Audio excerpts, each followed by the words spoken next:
of the natural resource endowment that God has given us.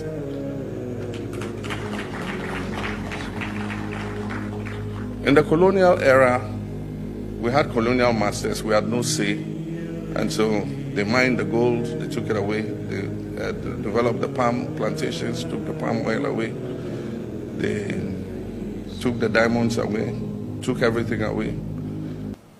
And when we gained independence, Nkrumah warned us and said colonialism might have been defeated, but we're entering the era of neo-colonialism. They don't need to bring a governor to sit here, but they still would, from wherever the colonial headquarters is at, control your resources and be able to still derive the benefits as if they had colonized you. And that exactly is happening.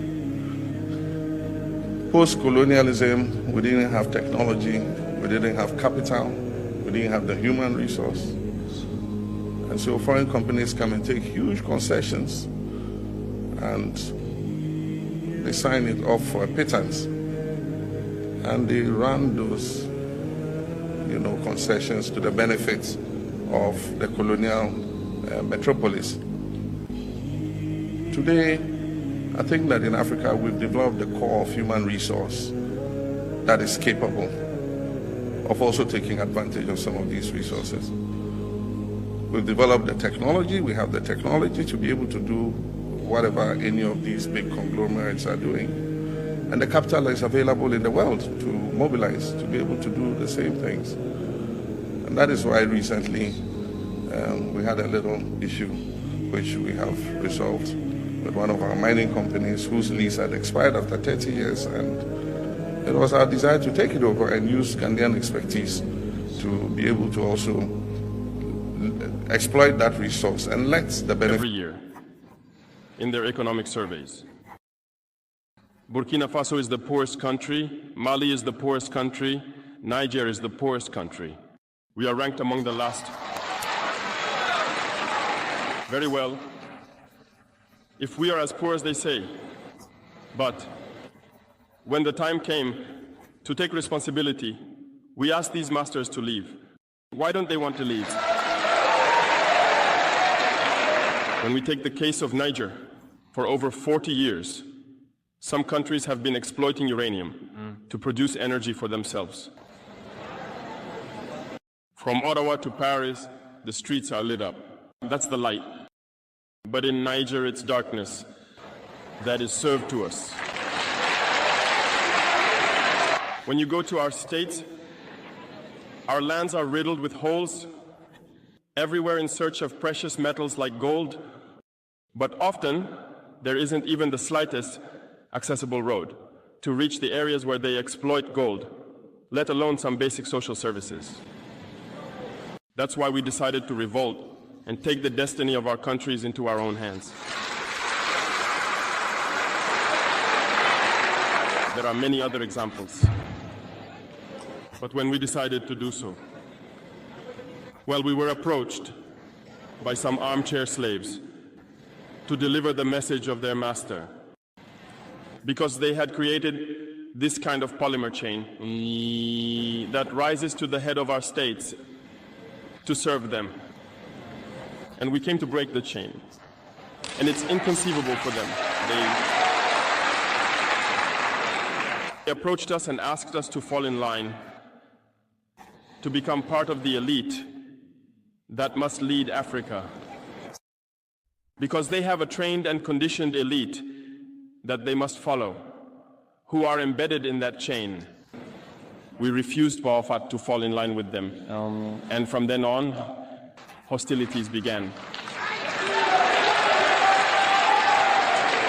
They have infiltrated our areas with several mercenaries, trainers. Agents have descended into the Sahel, hoping to carry out barbaric, cowardly attacks against our populations, hoping to incite them to revolt. In addition to these on-the-ground attacks, communication attacks, manipulation, and disinformation are rampant in their ranks.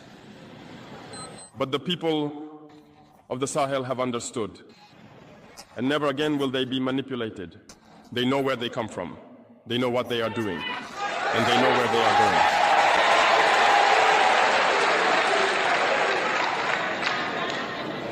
We will no longer allow this. People are awake and fighting today, not for ourselves, but for future generations. And thank you all for the fight that is being waged. This never makes us cry. We will not tremble. We will face it. We will fight for true independence, for our freedom. Because to scare the people of AS, these individuals only have 3 terms in their mouths: democracy, freedom, human rights. Of course, their local lackeys are only elected in a democratic, free and transparent process, according to them, their values. What could be more normal? That they want to impose this on us, because they are the ones who set the rules. Very well, we have decided to take responsibility for ourselves. That's why on July 26, 2023, when Niger decided to turn the page, the armchair slaves and their masters got on their high horses. They put their local lackeys forward and decided to wage a war against the Nigerian people. So we said, anyone who dares to attack Niger will face us, because we will wage a relentless war to the last drop of blood against anyone who dares to attack our states. This statement, this decision we made yesterday is relevant today and will be relevant tomorrow and forever. Thus, the AES was born on September 16th, 2023, within a framework of mutual defense. But we deemed it necessary to extend and expand the architecture of the AES. What brings us together today should allow us to venture into other areas beyond defense, notably finance and economy, infrastructure, health, education, and so on. I hope that these moments will be a story we write for the AES, but especially for Africa and the entire world. May God enlighten each and every one of us. May God inspire us in these tasks entrusted to us. And above all, when we carry out our work, let us keep one thing in mind: the supreme interest of our populations. With that, we pray once again to the good Lord to accompany us all in our various tasks, to protect our fighters, who, thanks to them, allow us to sit here and discuss the future of our states. Once again, thank you, people of Niger.